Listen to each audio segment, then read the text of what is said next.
माजिद साहब एक मिनट, माजिद साहब, माजिद साहब, there are so many people on this panel sir, आप पूरी शाम आप बोलेंगे फिर कैसे काम चलेगा? साहब आप सुने मेरी बात, सुनिए सुनिए सर, ऐसा है कि आपने बोला कि you said that 20 mothers have lost their sons. Sir, first of all, I have nothing against the mothers. Sir मेरी बात तो सुन लीजिए माजिद साहब, एक बार आप बीच में sir take a breath sir, आप सांस लेंगे फिर हम बोलेंगे ना, आप लगातार बोल रहे हैं, सुनिए मेरी बात।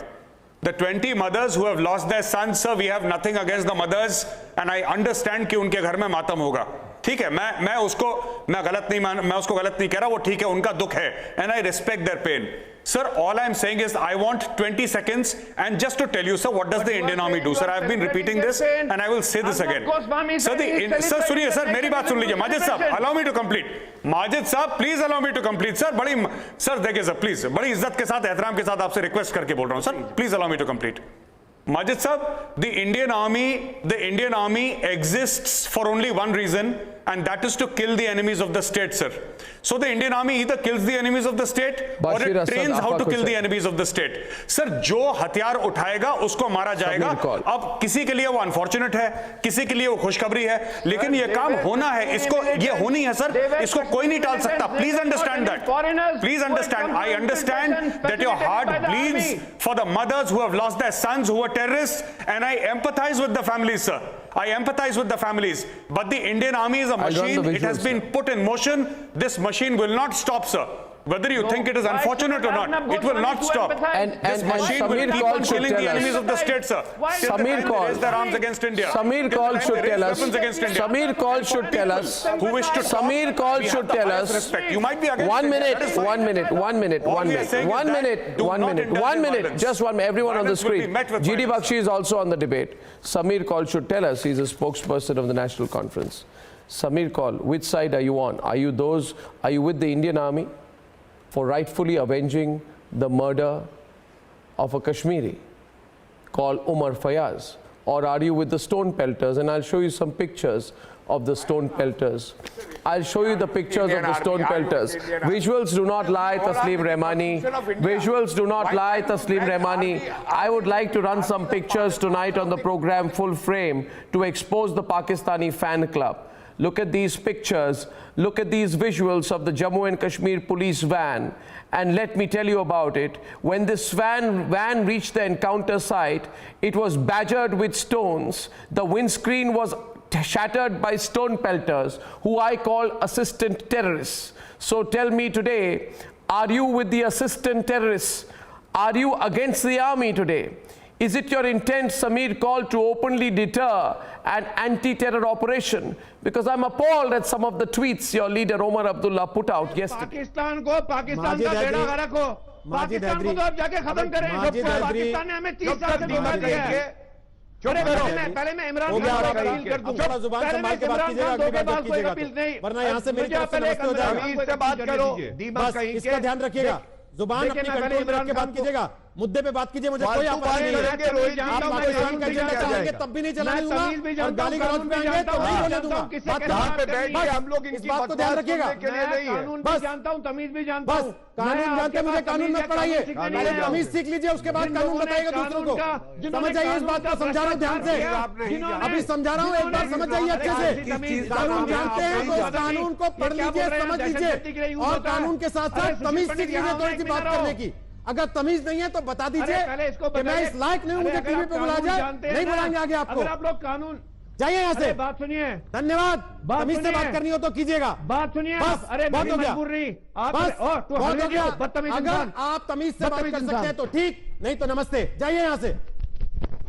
एक, आप देश के खिलाफ एजेंडा चलाएंगे, उसके बाद गालियां भी देंगे। अगर आपको बात करने की तमीज नहीं है तो आप इस लायक नहीं है कि आप टीवी पर बैठे और देश के लोग आपको सुने।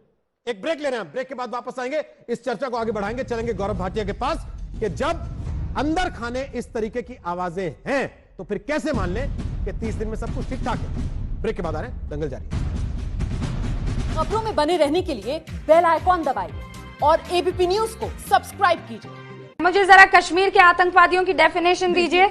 देखिए, आतंकी बुरहान वानी पर 2 शब्द कहिए। पूरे भारत में आतंकी हैं, जरा कश्मीर से शुरुआत करते हैं। कश्मीर का आतंकी बुरहान वानी, माजिद साहब शुरू हो जाइए। कश्मीर का आतंकी बुरहान वानी। कश्मीर में आतंक नहीं है। ओ अगर आतंक है तो कश्मीर में दूसरे आतंक मुल्क से नहीं आता है और क्यों पूरे आप पानी भारत देते में हैं आतंक है। आतंकियों को? कम ऑन माजिद क्यों नहीं हैदरी, रोकते? कम ऑन, 70 साल हिपोक्रेसी की पराकाष्ठा पार कर दी आपने। आम कर दिया और Shameful। कहते हैं कश्मीर में आतंकवाद नहीं है। ये आप कहते हैं। बराक बानी के बारे में बोलिए। पहली बार भी सवाल पूछा था, आज भी सवाल पूछते हैं। बराक बानी कौन था? पहले भी पूछा, आज भी पूछता हूं। बताइए बराक बानी। अरे वो बच्चा, उसको मजबूर कर दिया आपने बंदूक उठाने पे।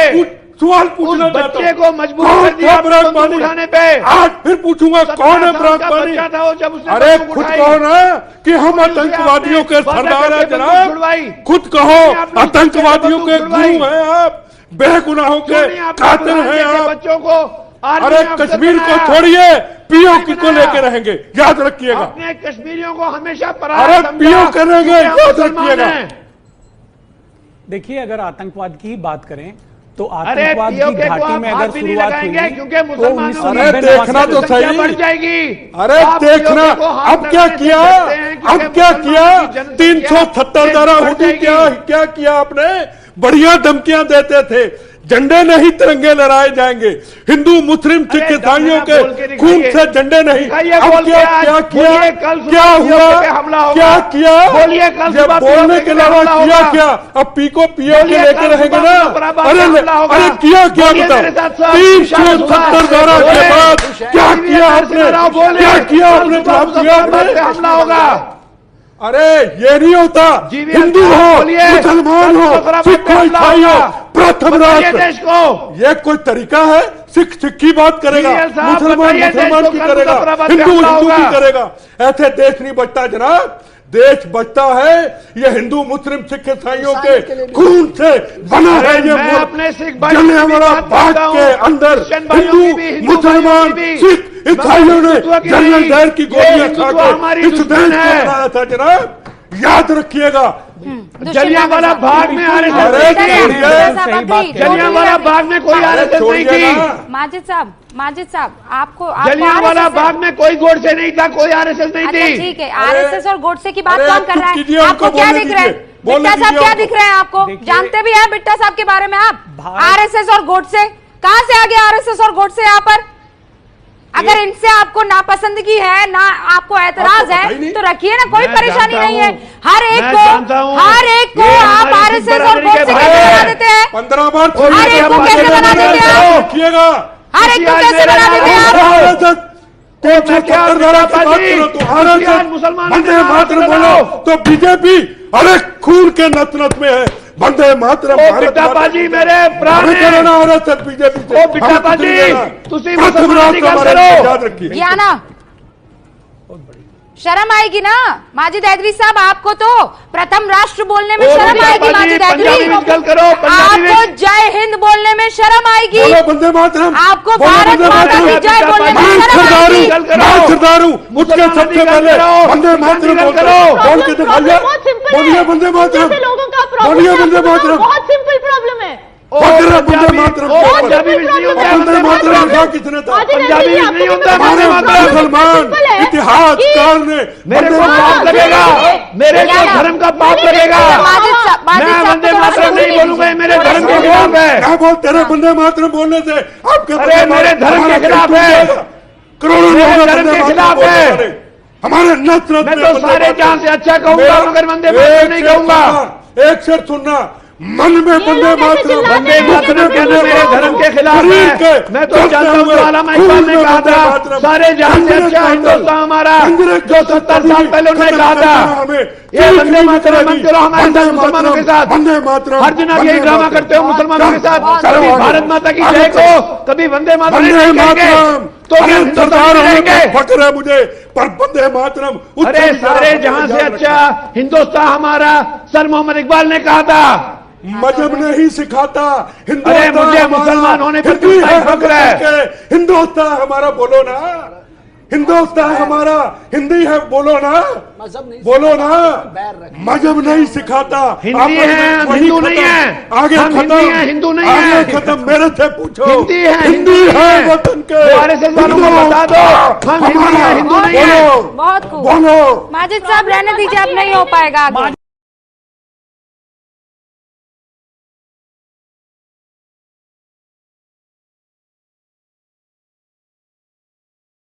ना पहले मुझे साथ नहीं, पहले नहीं, पहले मेरे सवाल का जवाब दो, तब मैं बोलूंगा।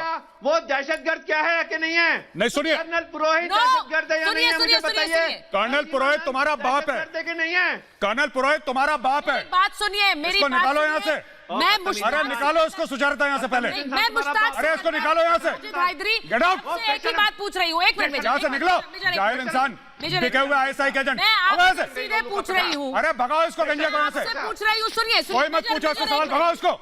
इसने कैसे कर्नल पुरोहित का नाम लिया? अरे भागो यहाँ से।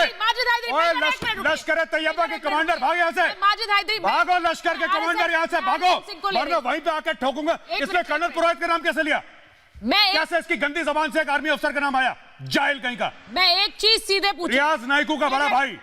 मेजर मैं दीजिए, दिल्ली में वकीलों का मामला अलग मामला है, उस पे बहस करूंगा, आप उस पे बोलना चाहे तो आ जाइएगा, आपका स्वागत रहेगा। ये क्या लेकिन ये आज वकील नहीं आज है? की बहस अलग क्या मुद्दे ये पर। वकील नहीं है? क्या इन्हें हड़ताल नहीं करनी चाहिए? ठीक क्या है, इन्हें हड़ताल नहीं करनी चाहिए दिल्ली पुलिस के खिलाफ? ये क्यों डिबेट में आए आज?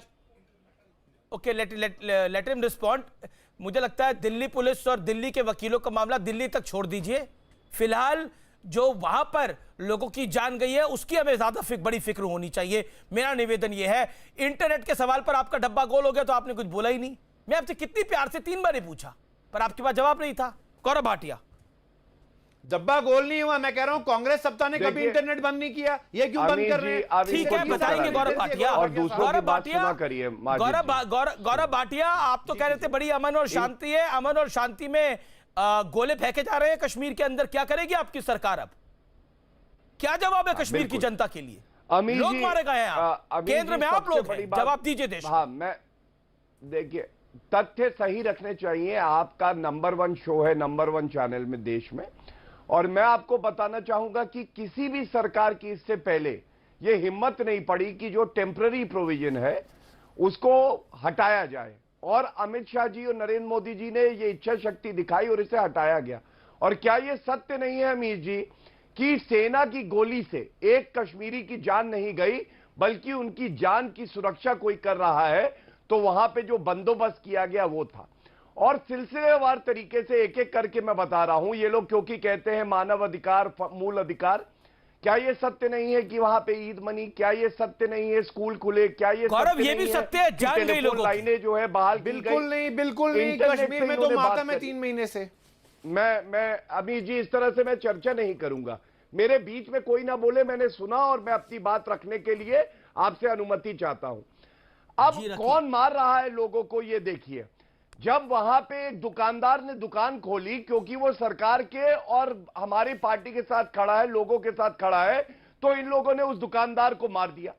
5 मजदूर जो आए थे पश्चिम बंगाल से, उनको किसने मारा?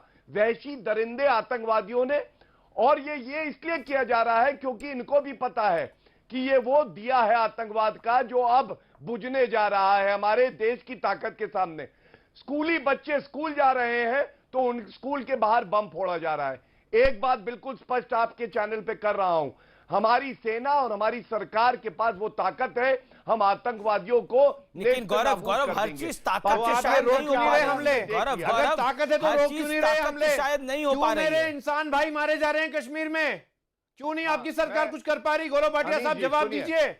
आपने बिल्कुल आपकी सरकार फेल है कश्मीर में? आप एक मिनट चिल्लाइए मत, पहले तो दीमक की तरह मत चिल्लाइए। मैं यहां बाध्य नहीं हूं कि आपके कोई प्रश्न का उत्तर दूंगा। जब हमारे भाई अयूब पंडित मारे गए, आप बाहर नहीं आए। हमारे 5 भारतीय नागरिक मजदूर मार दिए गए तो आप लोग नहीं निकले अपने घरों से, इसलिए मुझे मत आपके 5 भारतीय आपके भाई हैं, हम आपके भाई नहीं लगते? पहले देखिए, वो आप एक बात भाई समझ कहते हैं, हमारे को भाई नहीं कहते। फिर आप बीच में बोल रहे हैं। फेस है असली। आपने, अरे उसमें हिंदुत्व टेरर है जनाब। सुनिए, आपका फेस क्या है मैं बताऊं।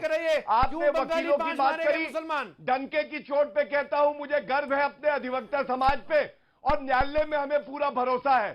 सर्वोच्च न्यायालय में मामला लंबित है कश्मीर का, आप सर्वोच्च न्यायालय के ऊपर है क्या? पाकिस्तान के कोर्ट के जज है, यहां आके फालतू बात करते हैं। और वकीलों के मामले में दिल्ली हाई कोर्ट ने क्या आदेश दिया है, हमारे ये पढ़ के आइए, उसके बाद पूरा भरोसा है। पंच के मुंह से अगर आपको न्यायालय में आस्था नहीं है तो ये आपकी परेशानी है, मेरी नहीं।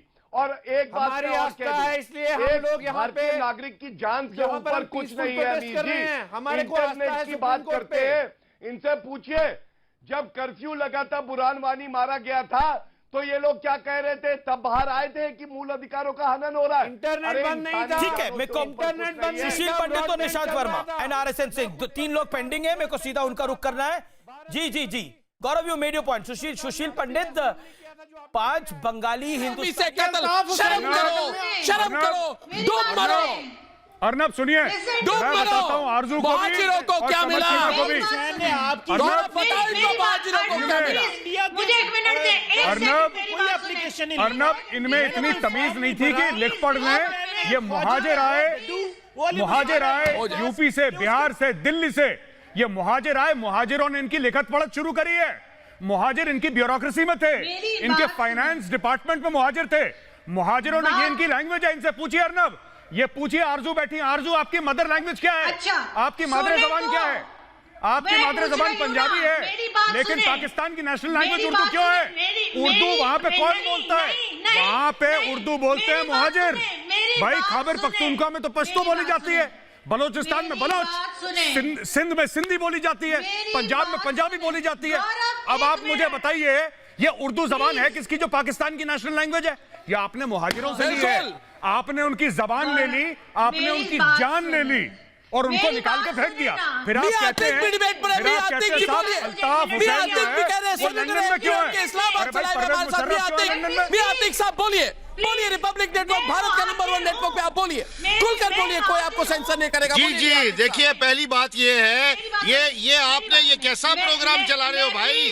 पहली बात ये आप चाहते क्या हो हैकर साहब? जरा ये तो देख लो। उर्दू आरजू बोलिए, आरजू बोलिए। है जो के इंडिया पे हमले करने वाले मुझे प्लीज बोलने दें, 1 मिनट दे दें मुझे। Just give me 1 minute. Urdu national जुबान है और हर पाकिस्तानी उर्दू बोलता है।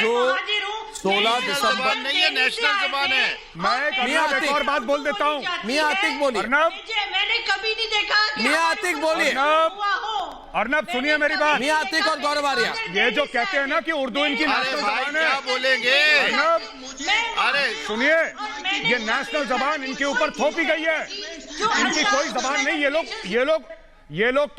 ये लोग पंजाबी बोलते हैं, उर्दू ये के कौन कातिल कहता हैं। है? और जब कौन पाकिस्तानी कहता उर्दू बोलता है तो लगता है झूठ बोल रहा है। प्रॉब्लम हो रही है इनको ना, उर्दू आती यहाँ नहीं वालों को बोलनी। प्रॉब्लम नहीं इनका है। प्रोनाउंसिएशन गड़बड़ है, इनका तलफ्फुज़ बिल्कुल गड़बड़ है, इनको आती नहीं है बोलनी। अरे ये जब उर्दू बोलते हैं अर्नब, ये उर्दू का कत्ल करते हैं। ये लोग, ये उर्दू के इंडिया में कातिल कितनी ज़बानें हैं। अरे बोली जाती पंजाब हैं? में पंजाबी बोलते हैं। इन पे 1 यूनिट प्लान बोला तो जनरल अयूब ने, सबका बोला। इनसे पूछो बांग्लादेश क्यों आप बना? सिर्फ लफ्ज़ी बांग्लादेश करते इसलिए हैं। बना क्योंकि इन्होंने आपको सिर्फ बंगालियों पे लफ्ज़ी उर्दू आती थोपी। है। वहां पे ढाका यूनिवर्सिटी में इन्होंने स्टूडेंट्स का कत्ल करा। ऑपरेशन सर्चलाइट के तहत इन्होंने 3 मिलियन यानी 30 लाख बंगालियों को मारा, 10 लाख बंगाली औरतों का रेप करा। ये इनकी सच्चाई है, ये पंजाबिस्तान है। और न पूछिए जनरल आपके टिक्का खान प्राइम कौन था, मिनिस्टर कहते हैं इनसे उन्होंने पूछिए बनवाया। होमदूर कमीशन रिपोर्ट क्या थी, इनसे आपके पूछिए प्राइम मिनिस्टर इन्होंने कहते क्या हैं क्या उन्होंने कत्लो गारत बनवाया मचाई है। ये सिर्फ अर्नब वो ठीक बोल रहे हैं अल्ताफ भाई, ये सिर्फ पंजाबिस्तान है, पंजाबियों का। आरजू, इसीलिए तो कमर चीमा इतना दुखी हो रहा है अभी। पूछिए कमर चीमा को, लाइए स्क्रीन पे। नहीं, मैं उर्दू स्पीकिंग हूँ। मेरे फादर दिल्ली से आए थे, मैं बता रही हूँ, आप लोग सुन ही नहीं रहे मेरी बात को। आरजू काज़मी सुनिए मेरी बात। बैठो मेजर साहब, एक आपको मिनट। फौज ने फारिग कर दिया। एक मिनट सुनिए, आप एक बात बताइए आरजू आप कह रही हैं आप उर्दू स्पीकिंग है, आप दिल्ली से आई हैं, ठीक है? उर्दू स्पीकिंग है, ठीक है, आप उर्दू स्पीकिंग है। ये कमर चीमा कहां से मैं है? नहीं, मेरे फादर दिल्ली से आए थे। ठीक है, आपके फादर दिल्ली से आए हैं, माशाल्लाह, बहुत अच्छी बात है, बहुत अच्छी बात है। ये कमर चीमा कहां से आया? ठीक है, इसका नाम चीमा कहां से आया पहले बताइए? इलाहाबाद। मेरे इसका पूरा नाम ही इंपोर्टेड है कमर चीमा का। उसकी भी बात करूंगा मैं। एक सेकंड रुकिए आप, एक सेकंड रुकिए। मैं माजिद हैदरी का भी रुक करता हूँ। माजिद हैदरी भी इंतजार कर रहे हैं काफी देर से। Majid Haidery and Sushil Pandit on screen. Okay Majid Haidery, मैं आपकी बात सुना देंगे, सब वापस आऊंगा। मैं वापस आऊंगा आपके पास। माजिद हैदरी भी काफी देर से इंतजार कर रहे हैं। हैदरी साहब, बहुत स्पष्ट सवाल है। राहुल गांधी पाकिस्तान की मदद कर रहे हैं, लेकिन आप तो हिंदुस्तान की मदद करना चाहेंगे क्योंकि आप काबिल सिटीजन हैं। आपको क्या लगता है कि राहुल गांधी का जो छठे पेज पे नाम आया, ये दुखद है या आपको लगता है ये तमगा है? आपकी राय क्या है, मैं जानना चाहता हूं। अमीश जी, मैं अकेला कश्मीरी हूं इस पैनल पे इस वक्त। मुझे उम्मीद है आप भी मुझे मौका देंगे बात करने का, जैसे सुशील पंडित भी हैं। देखिए, मैं इन पंक्तियों के साथ शुरू मैं नहीं, कश्मीरी मुसलमान में अकेला हूं और जो कश्मीर से इस वक्त बैठ के बात कर रहा हूं आपसे। सुशील पंडित साहब तो स्टूडियो से बात करते हैं, वो कभी कश्मीर 30 साल में आई नहीं है। देखिए बात बड़ी, मैं इन पंक्तियों से शुरू करूंगा। जी आप पंक्तियां बोलिए। देखिए मैं इन पंक्तियों से शुरू करूंगा कि सच बोलना है मना, लब खोलना है मना, दो मुंह वाली छुरी, ये बागवा सियासत है सबसे बुरी। अब ये मैंने क्यों कहा ये बागवा सियासत, दो मुंह वाली छुरी क्यों कहा? क्योंकि मैं 2 पॉइंटों पे बात करना चाहता हूं। छठे पेज पर आइए। पहली चीज, जो आप राहुल गांधी जी पे इल्जाम लगा रहे हैं, राहुल गांधी जी पे जो आप इल्जाम लगा रहे हैं, राहुल गांधी जी के नाना ने देश को आजाद कराया, दादी और बाप ने देश के लिए जान दी। जो भाजपा के आज तक किसी लीडर ने ना देश को आजाद कराया ना देश के लिए जान दी। दूसरी बात, जो राहुल गांधी जी पे जो इल्जाम है कि उनका नाम इसमें आता है, देखिए अगर राहुल गांधी जी का नाम सच बोलने से उस पाकिस्तान दुश्मन देश के एक कागज में आ रहा है, तो क्या देशवासी सच बोलना छोड़ दें? क्या भाजपा को खुश करने के लिए, गौरव भाटिया जी, क्या देशवासी हम लोग सच बोलना छोड़ दें? क्या हम झूठ बोलेंगे कश्मीर में हालात ठीक हो गए हैं? क्या हम झूठ बोलेंगे कश्मीर में सब कुछ नॉर्मल है? क्या हम झूठ बोलेंगे बीजेपी ने हमारे साथ हमारे जो तो मतलब आप कह रहे हैं तमगा है पाकिस्तान? तो राहुल गांधी जो क्लैरिफिकेशन इशू कर रहे हैं वो गलत है। ये तमगा है, ये टीका है, ये चंदन है राहुल गांधी की बातें के ऊपर। ये हम झूठ बोले क्या? राहुल गांधी झूठ बोले? पाकिस्तान ने जो यूएन काउंसिल में पिटीशन दी है, राहुल गांधी झूठ बोले? जैसे आप लोग सब झूठ बोल रहे हैं, आप चैनल पे भी सब झूठ बोल रहे हैं, सुशील पंडित झूठा भी बैठे हैं, गौरव भाटिया भी झूठ बोल रहे हैं। राहुल गांधी को सीख लेनी चाहिए अपने परिणामों से। राहुल गांधी भी झूठ बोले क्योंकि बीजेपी नाराज हो जाएगी। बीजेपी को खुश करने के लिए अब झूठ बोलना है इस देश में। ये पाकिस्तान का साथ देना, पाकिस्तान का साथ देना कितना जायज है? हम मरते दम तक बीजेपी का साथ देना जायज है, पाकिस्तान के पीछे खड़ा होना जायज है? ये पाकिस्तान की पिटीशन में नाम आना जायज है? राहुल जी बोले इमरान खान भी मुसलमान कर रहे हैं, आप भी मुसलमान कर रहे हैं, धक्के देके निकाला नहीं। गुलाम नबी आजाद साहब को पिछले 24 दिन से गुलाम नबी आजाद साहब घर नहीं आ पा रहे। Another Kashmiri on panel, Kashmiri Pandit जिनको विस्थापित किया था, 24 दिन हो गए गुलाम नबी आजाद की बात सुनिए जरा। कश्मीरियों के फोन नहीं चल रहे, मोबाइल फोन नहीं चल रहा। अरे अगर 2 दिन कहीं दिल्ली में दूसरे साजिद हैदरी आपने अपनी बात को रखा, 1.5 मिनट मारेंगे लोग। हैदरी साहब 1.5 मिनट लगा। सुशील पंडित को 30 सेकंड सुन लीजिए, 40 सेकंड सुन लीजिए। इतना इत्मीनान रखिए। सब्र बर्दाश्त होता तो हमें वहां रहने ही दे देते। ये मैं कह रहा हूं कि ये लोग चाहते हैं कि आतंकवादियों का जो नेटवर्क है व्हाट्सएप पर, टेलीफोन पर, वो चले। ये चाहते हैं कि वहां पर बम के धमाके हों, लाशें गिरें, खून बहे, ताकि इनकी ये बात सही साबित हो कि 370 हटाना एक बहुत बड़ा जुर्म है, बहुत बड़ा खतरा है, बहुत बड़ा जोखिम है। वो महबूबा मुफ्ती की बात सही हो कि हाथ ही नहीं पूरा का पूरा जिस्म जल जाएगा। ये चाहते हैं इस बात को सही साबित करने के लिए कश्मीर में खून की होली खेले जानी चाहिए। तो ये चाहते हैं वहां पे बंदूकें चले, वहां गोलियां चले, बच्चे मरे, लाशें गिरे, ताकि इनकी बात सही साबित हो और सरकार को कटघरे में खड़ा कर दिया जाए। बताइए, क्या जानबूझकर इमरान खान से प्रेरणा लेकर अब महबूबा मुफ्ती इस तरह का ट्रैप बिछाने की कोशिश कर रही है? इसमें इसको कश्मीरी पंडितों का दर्द और जो मुस्लिम है उनके ऊपर नहीं आना चाहिए, ये सब कहने की क्या जरूरत है? अनुच्छेद 370 का इससे क्या लेना देना है? देखिए अंजना साहिबा, संबित पात्रा जी के साथ मैं बिल्कुल अग्री करता हूं। ये जो मामला है पंडितों का, या कि जो धारा 370 का मामला है, ये हिंदू और मुसलमान का मामला नहीं है, ये हिंदुत्व और मुसलमान का मामला है। ये जो सारा इस वक्त चल रहा है, जैसे आपने कहा कि पंडित भाइयों को हथियार बनाया गया, उन्हें हथियार नहीं बनाया गया, उन बेचारों को कठपुतली बनाया गया। और आज पहली दफा नहीं बनाया गया, पिछले 30 साल से उन बेचारों को हर सप्ताह ने आके कठपुतली बनाया, और सबसे ज्यादा जो उसका फायदा उठाया है वो भाजपा की सरकार ने उठाया। आप देखिए 2017 में आदरणीय उच्चतम न्यायालय ने कहा कि जो पंडितों की किलिंग्स हुई हैं कश्मीर में 1990 के प्रांत में, उसकी हम लोग इंक्वायरी की इजाजत नहीं देंगे।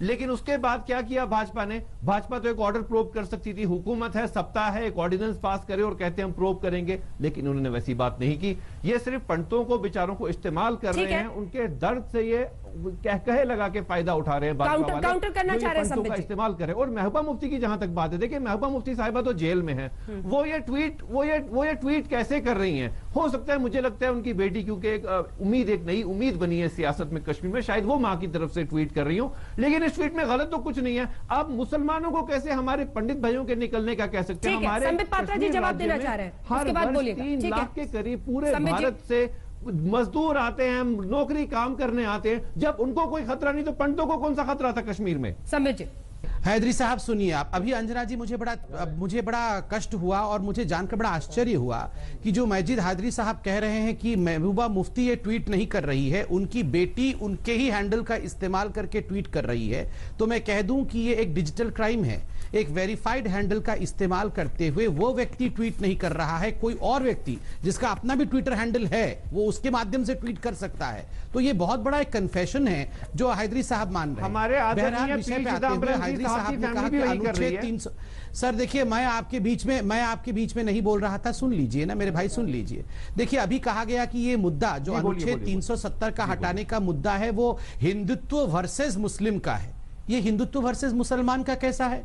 ये तो कॉन्स्टिट्यूशन ऑफ इंडिया में अनुच्छेद 370 के लिए लिखा गया था कि अनुच्छेद 370 अस्थायी अर्थात टेम्पोररी है, यह ट्रांजिएंट अर्थात संक्रमणकालीन है, और यह एक प्रोविजन है जो आगे चलकर हटाया जा सकता है। प्रेसिडेंट चाहे तो ऑर्डिनेंस लाके हटा सकते हैं। तो ये हिंदू मुस्लिम इसमें बीच में कहां आ गया? और जहां तक कश्मीरी पंडितों का विषय है, अंजना जी, ये कश्मीरी पंडितों का जो दर्द है ये हकीकत है, ये कोई झूठ नहीं है। पूरे विश्व में कश्मीरी पंडित ऐसी अकेली जनता है जो अपने ही देश में बेगाने बन गए हैं, refugees with in their own country. मुझे तकलीफ तब होती है जब कुछ लोग रोहिंग्यान्स के लिए आंसू बहाते हैं, मगर कश्मीरी पंडितों के लिए इस प्रकार के अपशब्द कहते हैं कि कश्मीरी पंडितों को किसी ने नहीं मारा, no one killed the Kashmiri Pandits, no one raped the Kashmiri Pandit. अरे हजारों लोगों को मौत के घाट में उतार दिया गया, हजारों महिलाओं के साथ दुष्कर्म किए गए। किसने किया? मैं इसमें हिंदू मुसलमान नहीं करना चाहता हूं, मगर मैं वर्तमान की स्थिति में एक चीज कहना चाहूंगा कि उस समय अगर प्रिकॉशनरी मेजर्स लिए गए होते तो ये सब नहीं होते। प्रिकॉशनरी मेजर्स लिए गए होते तो ये नहीं होते। हजारों कहां से ला रहे हैं पात्रा जी? 2019 पंडित भाइयों का कत्ल हुआ, वो हकीकत है, एक बिटर रियलिटी है, बड़ा हजारों कहां से ले आए? हजारों का रेप हुआ, ये कहां से आते हैं? 2019 हजारों नहीं है तो क्या है? माहौल नहीं बनाना चाहते? 2019 पंडित भाई वापस आए, ऑर्डर आप रिवोक करें, 2019 1000 से ज्यादा है कि नहीं? ऑटोनॉमी दें, पंडित वापस आए, आप क्यों नहीं वैसा चाहते? ऑटोनॉमी मतलब ऑटोनॉमी कहां से आ गया मेरे भैया? 2019 नहीं, 219 सरकारी फिगर है, भारत सरकार का फिगर है। ऑटोनॉमी कहां से आ गया? मैं आपसे कह रहा हूं, आप ये ऑर्डर वापस ले लें। 5 अगस्त का जो आपने आपने जो हमारे राज्य पे डकैती की है ना, 4 देखिए पात्रा जी, जो आपने हमारे राज्य पे जो डकैती की है 5 अगस्त को, हमें ऑटोनॉमी दें, पंडित भाइयों को वापस। जो शैला रशीद शाम को बोलती है वो ममता बनर्जी और गुलाम नबी आजाद सुबह बोलते हैं, और यहां पर माजिद हाजिर कह रहे हैं कि आप कैसे उस पर बहस कर सकते हैं, उसका ट्विटर कैसे चल रहा है। और पाकिस्तान में बैठे हुए पैनलिस्ट बोलते हैं कि हमारे काफी लोग हैं उधर, लेकिन उनका काम नहीं चल पा रहा मोदी सरकार में। आरएसएन नहीं, शैला रशीद सबको मालूम है, एक प्रोफेशनल डिसरप्टर है, प्रोफेशनल सेपरेटिस्ट है और ओवरग्राउंड जिहादी है। हमने गुलाम नबी आजाद और ममता बनर्जी उसमें जेएनयू में भी इनको देखा था, और हमारे साथ ये कई डिबेट्स में भी, एक मिनट, डिबेट्स में भी पार्ट लिया। और देखिए, शैला रशीद को आज जवाब कुदरत ने दे दिया, कुदरत और समय ने दे दिया। जो सैलाब की बात कर रहे थे और जो आपने देखा इंडियन एयरफोर्स ने किस तरह से रेस्क्यू ऑपरेशंस किया उन 2 जानों को बचाने के लिए, तो वो बिना चरित्र, बिना एम्पैथी, बिना डेडिकेशन के बिना नहीं हो सकता है। अब वो तो गाली दे रही हैं सिक्योरिटी फोर्सेस को। आपको मैं बता दूं, अगर इंडियन एयरफोर्स के बदले में अगर जैश ए मोहम्मद, लश्कर तोयबा, हिजबुल मुजाहिदीन होता तो वो उसी सैलाब में उसको डुबा के मार देता, और अगर वो काफिर होता तो बिल्कुल ही मार देता उसको। प्रमोट कर रहे हैं, और अगर ये पत्थरबाज आते हैं कश्मीर के, पत्थरबाज आते कश्मीर के, तो वो पत्थर से मार के उसको पत्थर से डुबा देते। क्या बोल रहे हैं? आपकी बी टीम अपनी बात बताओ, आप उसे लीडर बना रहे हैं, छोड़े। अरे आप शैला रशीद को लीडर बना रहे हैं जो बीजेपी की बी टीम है। क्या इनको मेरे साथ रखते हैं मेरे को टॉर्चर करने के लिए? आप ये हर डिबेट में मैं I am the most sensible debater in this country. आपका टॉर्चर होना चाहिए। मानसिक संतुलन का टॉर्चर किया है माजिद हैदरी, थोड़ा शिष्टाचार रखिए कम से कम। क्या किया आप लोगों ने हमारे साथ? जी तो मैं डिबेट में नहीं आऊंगा। क्या किया? मैं तो खुश हूँ। आप ये कौन सा तरीका है? मैं खुश हूँ आपको ये कौन सा तरीका? एक आदमी एक बार बोल सकता है। आपको मेरे से टॉर्चर हुआ। 72 साल में किसी को तो मेरे से टॉर्चर हुआ, मेरे लफ्जों से टॉर्चर हुआ। 10 लाख अरे लोगों मैं को शुक्र हूं, मैं जो अल्लाह का पार्टीशन शुक्र के करता मारे हूं थे उनको कि किसी को मानसिकता है तेरी माजिद हैदरी? तुमने 2.5 लाख अल्लाह का शुक्र कर रहे हो टॉर्चर करने के लिए। मैं आप शुक्र करता अरे हूं। अल्लाह को प्रार्थना करो कि सैलाब से लोगों की जाने बच जाए। डिबेट में जीत चुका कि किसी को मेरे अल्फाज से टॉर्चर हुआ। 72 साल का हिसाब मानते हो बेशरम। मैं शुक्र करता हूं कि किसी को मेरे शब्दों से टॉर्चर हुआ। बस अब मैं कुछ नहीं कहूंगा, अब मैं कुछ नहीं कहूंगा, बस मैं जीत गया, बस अब मैं बात नहीं करूंगा डिबेट में। भूल जाए जो भाषा अपने भाषा का ना हो, अपने जोग्राफिया का ना हो, अपने इन्वायरमेंट का है, वो कौम मर जाती है। आदमी धर्म के बिना जिंदा रह सकता है, लेकिन माजिद हैदरी अल्हम्दुलिल्लाह मैं जीत गया, संस्कृति के बिना नहीं जिंदा रह अल्हम्दुलिल्लाह मैं सकता जीत है। गया, आदमी धर्म के बिना मैं जीत जिंदा गया, रह मैं सकता ऊपर है, वाले की संस्कृति के महिमा बिना निराली है। जिंदा नहीं रह सकता है। और तुमने कश्मीरियत को मारा, तुमने अरब की कॉलोनी बनाने की कोशिश की, हम उसी को कश्मीरियत को बहाल करने आए। मेरे शब्दों हम उसी कश्मीरियत को बहाल करने माजिद आए। हैदरी, मेरे लिए और आप कुछ अल्लाह नहीं। का शुक्र कर रहे हैं टॉर्चर करने के लिए, यही आपकी मानसिकता दिखाता है। आप अल्लाह का शुक्र कर रहे हैं कि मैं किसी को टॉर्चर कर रहा हूं। अल्लाह का शुक्र टॉर्चर करने के लिए कर रहा हूं। लाइव डिबेट के अंदर आपने क्या किया अभी? ऊपर वाले के घर में देर है अंधेर नहीं है, तुमने ऊपर वाले के घर में देर है अंधेर नहीं है। शुक्र शुक्र अल्हम्दुलिल्लाह। बेशरम बोलते हो कि 72 साल ऊपर वाले के घर में देर है अंधेर नहीं। आपको मेरे शब्दों से टॉर्चर हुआ, इससे बड़ी मेरे लिए कोई जीत नहीं, इससे बड़ी मेरे लिए कोई जीत नहीं। अल्हम्दुलिल्लाह अल्हम्दुलिल्लाह शुक्र, आपको मेरे शब्दों से टॉर्चर हुआ। कौन था? आपको मेरे शब्दों से टॉर्चर हुआ। माफी चाहता हूं मैं माजिद हैदरी आपसे। माजिद हैदरी, माजिद हैदरी, ईश्वर अल्लाह दोनों है। और मैं भी बोलता हूँ ला इलाहा इल्लल्लाह मुहम्मदुर रसूलुल्लाह, लेकिन इस तरह का आपने जो संस्कृति का अपना चरित्र दिखाया है लाइव डिबेट के अंदर कि किसी को मैं टॉर्चर कर रहा हूं, ये इसके लिए मैं अल्लाह का शुक्र करता हूं। ये कैसी मानसिकता है? ये बीमार मानसिकता है। किसी को टॉर्चर हो रहा है, तारिक फतेह मेरे साथ है, तारिक फतेह कुछ कहना चाह रहे हैं। तारिक फतेह, किसी को टॉर्चर करना अल्लाह का शुक्र है कि मैं किसी को टॉर्चर कर पाया। आरएसएन अपनी टर्न पे बोले और आरएसएन को इन्होंने बोलने नहीं दिया जब उनकी बारी आई। देखिए ये हैदरी साहब जो है ना, इनका